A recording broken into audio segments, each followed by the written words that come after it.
In late 2017, Nintendo released an update for the Switch that allowed players to connect USB controllers. Interestingly enough, this included support for the Wii U's GameCube controller adapter.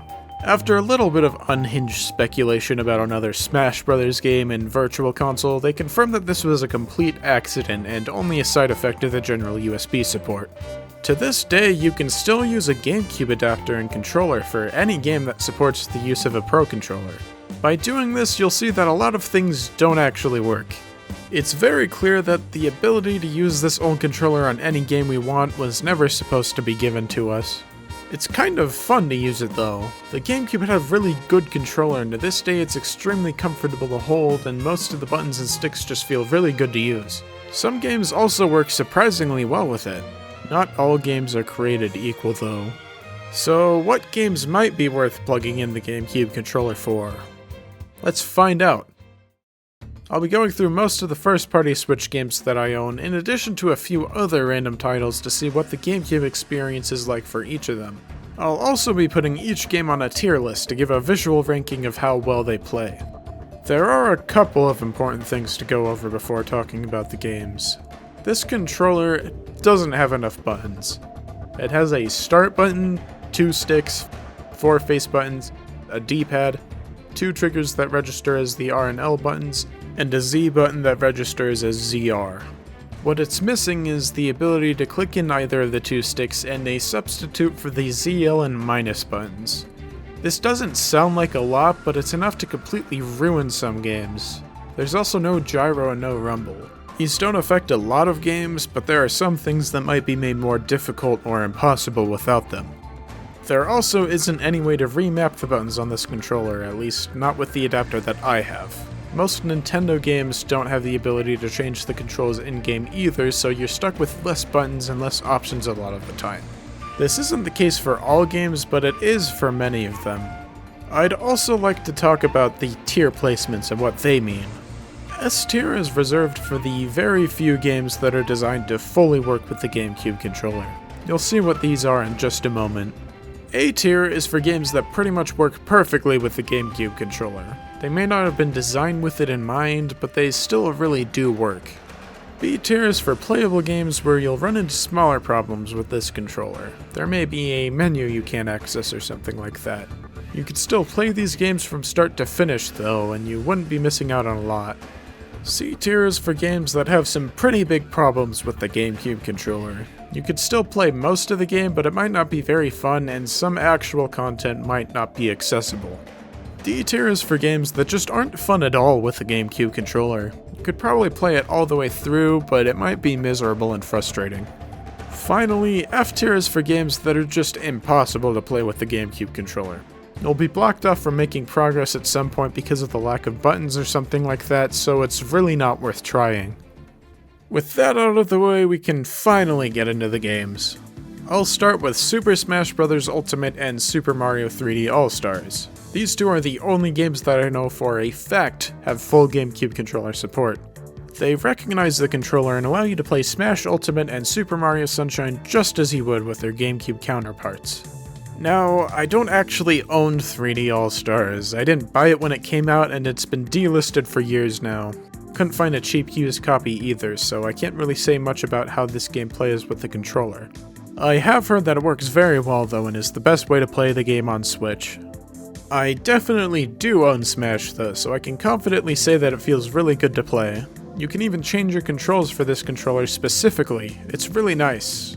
I prefer to use the Pro controller just because it's wireless and I'm lazy and I don't want to set up the adapter whenever I play the game, but there's a reason why many competitive players exclusively use this controller. Because these two games fully support the GameCube controller, I feel confident placing them at the very top, in S tier. There's a real possibility that I'm missing some games that fully support this thing, but whatever they might be, I don't own any of them and I've never heard of them. Since we just talked about a Mario game, we may as well talk about all the other Mario games. All of the many Mario games.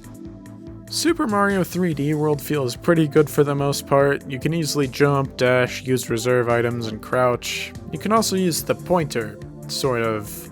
There's no gyro support, so you can't move the cursor around and you'll just have to accept the fact that it will remain in its default position. I think that the few levels that require the pointer would probably still be possible to complete, but I could be wrong. This package also contains an extra game in the form of Bowser's Fury, and that works pretty much the same. Since you have full camera control, the issue of the pointer doesn't get in the way as much. You do have some sort of control over where it is, so it's definitely better in that way. It's certainly still completely playable and enjoyable, but those issues earn 3D World its spot in B tier. The next game I'll talk about is Odyssey, and this one has similar problems. This game also uses motion controls. It's optional in some cases, but various cap moves and capture abilities require you to shake the controller in a certain way. You can still use some of these moves by spinning the stick or something like that, and more often than not these moves aren't required, but some are, and not all of them have non-motion options. There's also the rumble support. You don't need to have the rumble for anything, but there are some moves that are hidden, and you're supposed to pay attention to the rumble on your controller to find them.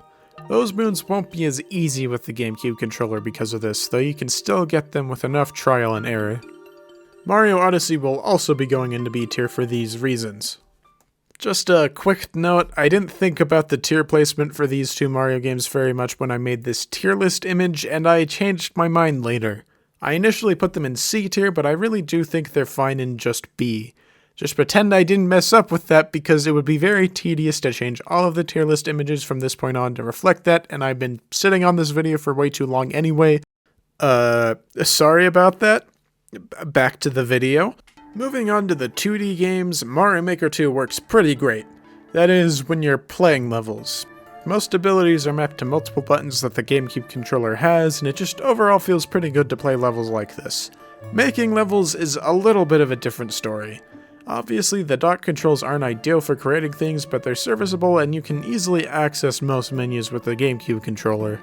Unfortunately, you can't playtest your level while making it since you don't have a minus button. You also just can't make a level with a second player at all because that requires Joy-Cons for some strange reason. Other than that, the game is fine. I'm a little unsure about where to place it because of the level testing issue. I'll just put it at the top of C tier. The next game on our list is Super Mario Bros. Wonder. This game is great when playing with the GameCube controller. You'll definitely want to change one particular setting beforehand though. Swap the running and jumping controls to B and A instead of Y and B. If you don't do this, you'll have to stretch your finger in a weird way if you want to run and jump, and that's not fun. The only other potential issue is the fact that you can't ground, pound, or crouch with ZL, but you can easily do those by just pressing down on the control stick, so it's fine. Mario Wonder goes in A tier. I think I've had enough of Mario for now, so let's talk about Metroid instead. Metroid Dread is terrible with the GameCube controller. Jumping with the B button feels so weird in a game like this, and you can't slide or quickly enter your morph ball, you can't use the speed booster, you can't use the phantom cloak. I accidentally trapped myself in this room because I couldn't use the phantom cloak to get out, and it was not fun. Don't even try this. The game may be amazing, but using the GameCube controller to play it is not. Easy F tier. This will unfortunately not be the only one here. Metroid Prime is infinitely better in this regard. If you switch to the classic controls, you can easily have an experience that matches the feeling of playing the original on GameCube.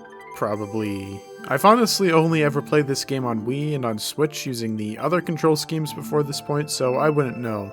From what I played though, it works very well. The only problem is that you can't open the main pause menu with this controller, since that requires a minus button and we don't have those. This means you can't check your items or your scan logs, and you can't change any settings or exit the game without switching to a different controller. Because of this, I'll have to put Metroid Prime Remastered in B tier, but it's otherwise great. I definitely recommend it if you happen to want to use the classic controls and you don't care if you can't open the pause menu easily. Speaking of exiting the game and switching to different controllers, you have to switch controllers if you want to exit any of these games. It's very annoying, especially in the NSO apps. Speaking of the NSO apps, I definitely didn't play every single game in these apps, so if I missed your favorite, I'm sorry. Hopefully you can figure out if it will work on your own. On the NES, the only issue is the select button. Some games require you to use it, so that may be a problem. Most of the games I tried were fine though. The mainline Mario titles, Dr. Mario, EarthBound Beginnings, The Mysterious Mirasame Castle, Joy Mech Fight, Ninja Gaiden, and Punch-Out all worked pretty well.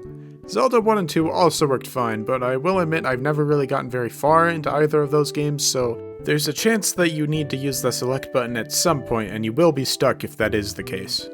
Star Tropics was mostly pretty alright from what I played, but when I entered a dungeon area I got an item and wondered how to use it. This is how I found out that you need to press the select button to switch weapons, and that is not possible with this controller, so that's fun. I also tried Kid Icarus and the first level was fine, but I think you have to press the select button to use a mallet, which is important in the dungeon levels.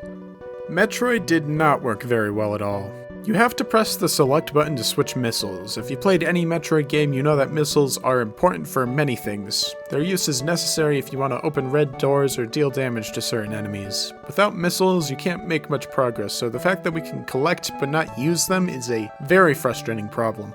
In general, most of the things I played were fine, but as I alluded to earlier, I couldn't open the emulation menu to exit the game without switching to a different controller. Every single one of the classic game apps have this same problem, so keep that in mind as I talk about all of the other ones. I'm not going to be including any of the NSO apps on the tier list. I'd either have to add the games that I specifically tested individually, which would make the whole list very crowded, or I'd have to add the whole app, and I don't think I want to do either of those. Just talking about it is enough for me. It's time to move on to the Super Nintendo app. These games also have the same problem of not having a select button substitute, and more games from the system require that, so that's fun. Super Mario World isn't one of those games, but it's still very unpleasant because the A button is used exclusively for the spin jump. It's just as uncomfortable as the default control scheme in Mario Wonder. Yoshi's Island is a little bit weird since you jump with the B button, but you don't need to hold Y to run or anything like that, so it's much more manageable. A Link to the Past also works perfectly fine, but you can't save and quit, and that's a little unfortunate. EarthBound works very well since the select button just does the same thing as the B button. Puzzle games like Panel de Pon, Puyo Puyo, and others also work well, unsurprisingly. Mario Kart and F-Zero definitely work very well. Star Fox is playable, but you can't switch to first-person view, which makes aiming a little frustrating. The Donkey Kong Country games sort of have the same problem as Mario World. The A button switches you to a different Kong or makes you pick up the other Kong, so you'll once again have to hold the controller weirdly if you want to run and jump without doing those things. Kirby Superstar has a similar problem to Yoshi's Island, meaning that it definitely works if you can remember to not try jumping with A. Mario All-Stars works great since none of those games have a spin jump or anything like that, and you can run with Y and jump with A. The most interesting game of the bunch, though, is definitely Super Metroid. This one actually has control options. Wow. There aren't enough buttons on the GameCube controller for you to be able to use every action, but you can have a say in what you give up at least. This was my setup and I thought it worked pretty well, though it did take some getting used to. Then there are the Genesis games. Don't ask me about those. I only tried out a few and I'm not familiar with many of them. If there are any really good games on the Genesis app that I should be playing, please don't hesitate to give me a recommendation. And if you have tried this app out with the GameCube controller, please share your experience so we can have a little bit more closure here. Let's talk about Pikmin now. No particular reason why, I just like talking about Pikmin. This series started out on the GameCube. Surely at least the games from that console would support the controller fully. Nope. It still kind of works, though. In Pikmin 1, you can't recenter the camera, which is pretty annoying sometimes, but thankfully this version does have full camera control, so it's not necessary. You also can't open up the main pause menu to end a day early or a challenge run early, though, so that's definitely a bigger deal breaker. It's great other than that, though. I'll put it in C tier just because of the pause menu thing.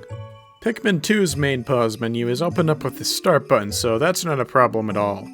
Other than that, the game basically controls the same, but that's a big improvement, so I'll put it in B tier instead.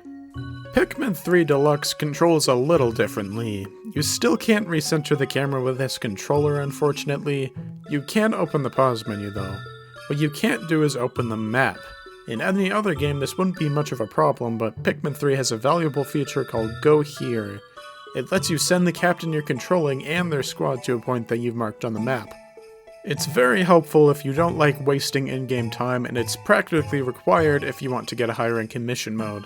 You need to open the map to use it, so not being able to open the map causes a big time loss. Because of this, I'll have to put Pikmin 3 in C tier. Pikmin 4 has similar issues to the previous games. You can't recenter the camera without a ZL button, which still isn't a real problem since you have full camera control as usual. What is a bigger problem is not being able to use the swarm function from 1 and 2 without a ZL button. The charge ability can mostly do the same thing, so it's not the end of the world, but still. Once again, you can't open the main pause menu to end the day early, but you can use the map this time. You can't use the left stick shortcut button, but you still have 4 other shortcuts, so that's fine. Overall, it has problems that Pikmin 1 doesn't have, in addition to some of the same problems, so I'll put it below the first game in C tier. Here's a random one. ARMS. Ever since the version 3 update, ARMS has allowed you to customize your controls from the main menu, which is extremely helpful in our current situation. I was able to put together a nice control scheme for the GameCube controller, and it was actually pretty fun. ARMS gets an A tier from me. We may as well return to the world of Mario now with all the spin-offs and other games that I missed previously, starting with Mario Kart. Mario Kart 8 works very well. The face button layout makes a lot of sense for this game, and it doesn't feel like you have to stretch your right thumb in any weird ways. Overall, it feels pretty much exactly like playing the game with a Pro controller. Having to push the L and R buttons in all the way whenever you want to use an item or drift is kind of annoying, but aside from that, it's perfect. Easy A tier. Mario Party Superstars is also pretty much perfect, I think. The board gameplay and the menus definitely function well. With the minigames, I'm not 100% sure. If I remember correctly, pretty much every minigame only requires the control stick and the A and B buttons, so if I'm right, then yeah, Mario Party is perfect. If I'm wrong and you actually need a minus or ZL button in any of these minigames, then you'd better hope that you'll never have to play one of them. I think I'm right though, so Mario Party Superstars can go in A tier. With Paper Mario the Origami King, everything seemed to be fine at first. I was enjoying walking around, and there was something that just felt right about using the GameCube controller for this game. I don't know why. Then I tried to use the thousand-fold arms, and it didn't work. F tier.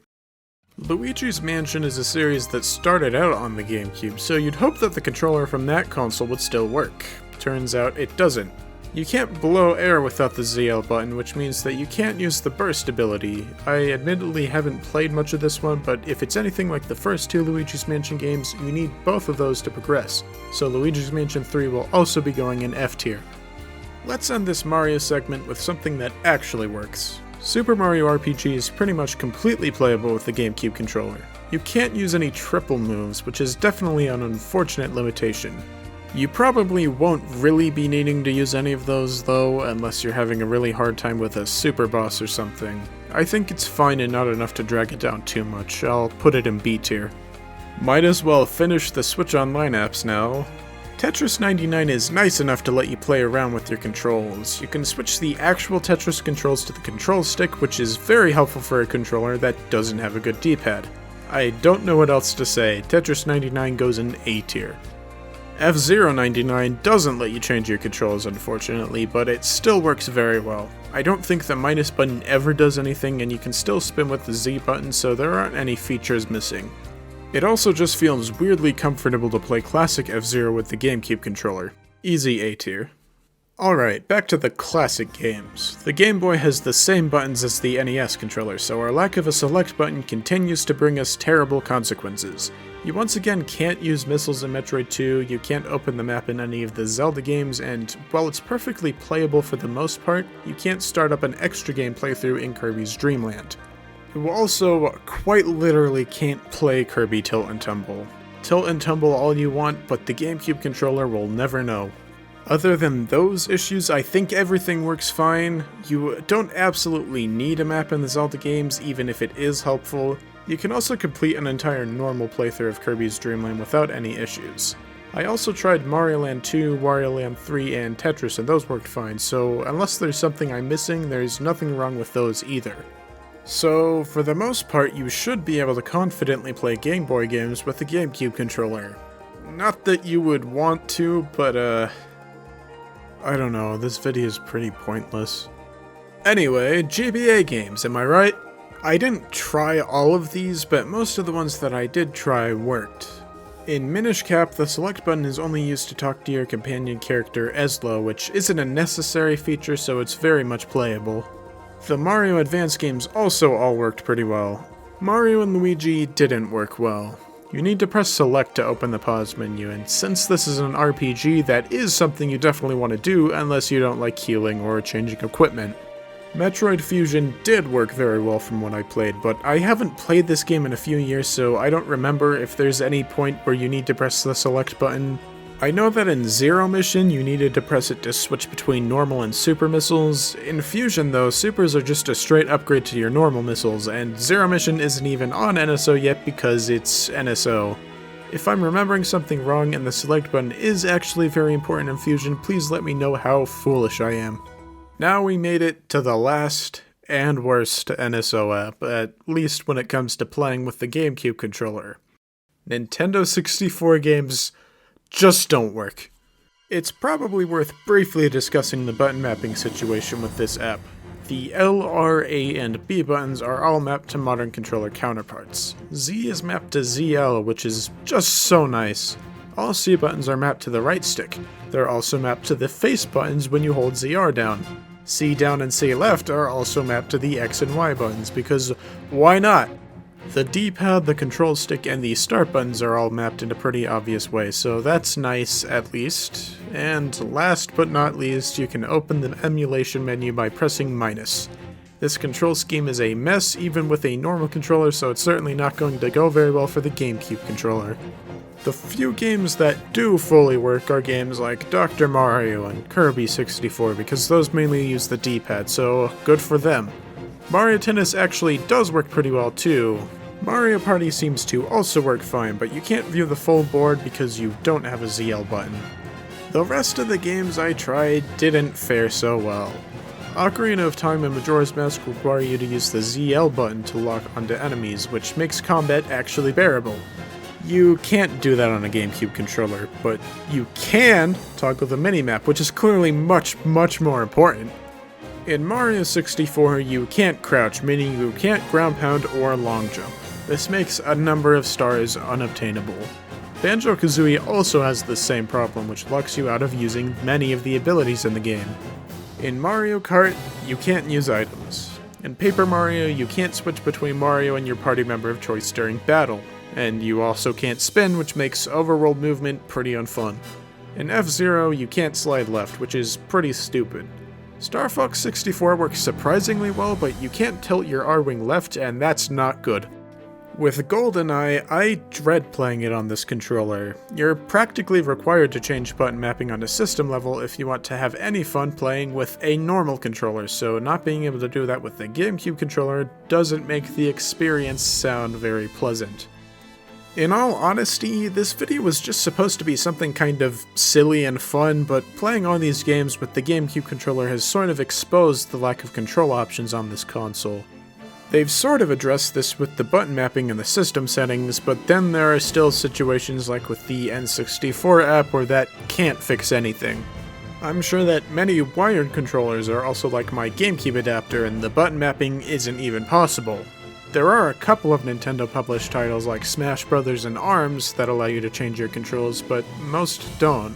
At most, they let you switch to a different preset control scheme, which is nice, but why not go the extra mile? Other developers have to pick up the slack. Take Celeste, for example. You can freely map any action to any button. You can even map multiple actions to one button, or multiple buttons to one action. I just have to reset the mappings for the dash real quick and... oh, you've gotta be kidding me. How about the Street Fighter Anniversary Collection? Well, you can change the controls here too. Minecraft? I don't know why you'd want to play that on Switch, but if you do for some reason, you wouldn't have to worry about any weird button mappings because you can change them here too. But what about Portal? Well, wouldn't you know it, you can change the controls here as well and play however you want. Here's a funny one. Hyrule Warriors Definitive Edition, a game featuring pretty much exclusively Nintendo characters, gives you full control over your controls. You would hope that they might have learned from this Wii U game that they let Koei Tecmo make and port to multiple different Nintendo consoles, but no, they didn't. Returning to our silly GameCube controller shenanigans, this doesn't fully solve any of our problems. You can change the controls, sure, but pretty much every button does something in Hyrule Warriors, and we don't have enough buttons to go around. I just decided to give up the ability to guard, and I had an okay time, but it was still frustrating. I'll put Celeste, Street Fighter, Minecraft, and Portal in A tier. Hyrule Warriors can go to D tier or something, I don't know. It still wasn't very fun, despite the control options. Now, since the original Hyrule Warriors let you modify the controls so extensively, you'd think that its successors would also do the same. Well, I don't have Fire Emblem Warriors or Three Hopes, so I don't know about those, but I can confidently say that Age of Calamity didn't bring those options back, and that doesn't make any sense to me. Well, we're stuck with the default control scheme, and it's kind of really bad with this controller.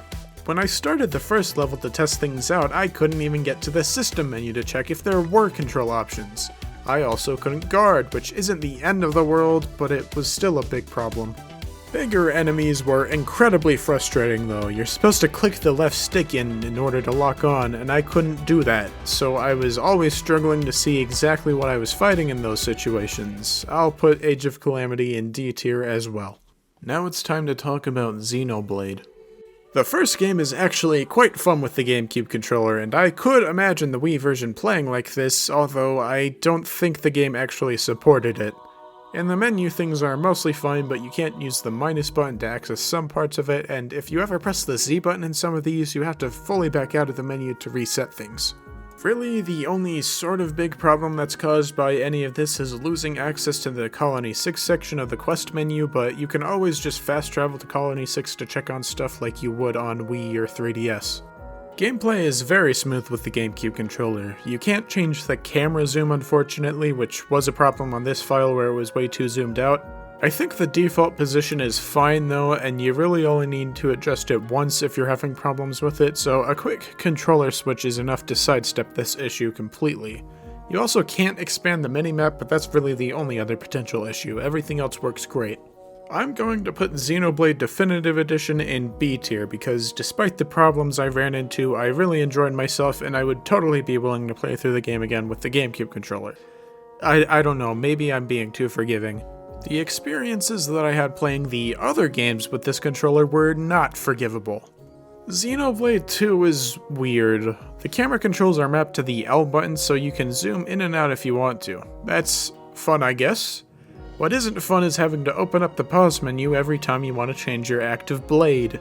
If you ever want to save your game or change some settings, well, you'll have to make your way to the System tab in the pause menu instead of just pressing the minus button. That doesn't take too much longer, but it's still annoying. Something else that isn't fun is not being able to expand the minimap and figure out where the heck you're going. The first game also had this problem, and it wasn't much of an issue there, but Xenoblade 2's level design is a little weirder, so the loss feels greater here. The biggest problem, though, was not being able to command my second party member during blade combos. That's your main source of big damage in this game, so being this limited isn't very fun. I was able to successfully make it through Chapter 2, but some of the harder bosses later on might not be pleasant to fight with this controller. Xenoblade 2 can go in D tier. Xenoblade 3 may be in an even worse situation. The ZL button is normally used for extra camera controls just like in the first game. However, it's also used for menu shortcuts. This means that accessing the menu items that you care about the most is going to take more time than usual. This isn't the end of the world since you can still access the whole menu, but it's still annoying. The ZL button is also used to switch the party member you're controlling, and that is massive. Unlike the other games, there's no way to do this from the menu, so if you open up the file and you're playing as Noah, then you'll just have to keep playing as Noah whether you like it or not. Character switching is even more important in the middle of combat if you want to play efficiently. There were multiple times where I died during this super boss fight, but I couldn't switch characters. I just had to sit there on the ground until my healers could bring me back. It was very boring and it made the fight take much longer than it otherwise would have. There are plenty of other smaller problems with the experience, but I don't think I need to say much more. Xenoblade 3 can also go in D tier. Alright, what about Splatoon? Well, pretty much instantly, it's clear that this isn't going to work. We have to press both ZL and ZR to start the game. We can do half of that, I guess, but I had to switch to another controller to actually get in. The first thing I tried to get to was Octo Canyon, but that's not possible. Without a ZL button, I can't swim. I can't get to Octo Canyon or enter any levels, I can't swim in a multiplayer match, so I'm at a massive disadvantage, and I can't change the controls anywhere, so there's no chance of being able to actually play the game. Splatoon 2 goes in F tier. I haven't played Splatoon 3, but if it's just as lacking as the previous game and control options, then it would also go in F tier. Here's another random one. Clubhouse Games works with GameCube controllers, I think. I feel like I remember Joy-Cons being required for some of the games at least, but the ones I tried worked just fine without them, so I don't know. I guess I just didn't play enough of it. So, I'll put it in B tier, but keep in mind that I may be stupid, and there are probably parts of the game that you can't play with the GameCube controller at all. Kirby and the Forgotten Land worked very well with the GameCube controller. Like all Kirby games, the controls are quite simple and comfortable even with a controller that you aren't supposed to be using. I just recommend sticking with the Type A controls, jumping with the B button doesn't feel right. Kirby can easily go in A tier. I'll finish this video off with Zelda. The only one that really worked was Link's Awakening. You can't open the map with the minus button, but you can easily get to the map anyway by just pausing normally and pressing L to get to its tab. Other than that non-issue, the game is perfectly playable and enjoyable in this state. Link's Awakening definitely earns its spot in A tier. The next game is Skyward Sword, which is the complete opposite of playable and enjoyable in this state. You can't open the map without the minus button, you can't use your shield or roll without the left stick button, you can't stab without the right stick button, and you can't lock on without the ZL button. All of these are important mechanics or are required if you want to make any progress during certain sections of the game. It's a mess and it's going in F tier.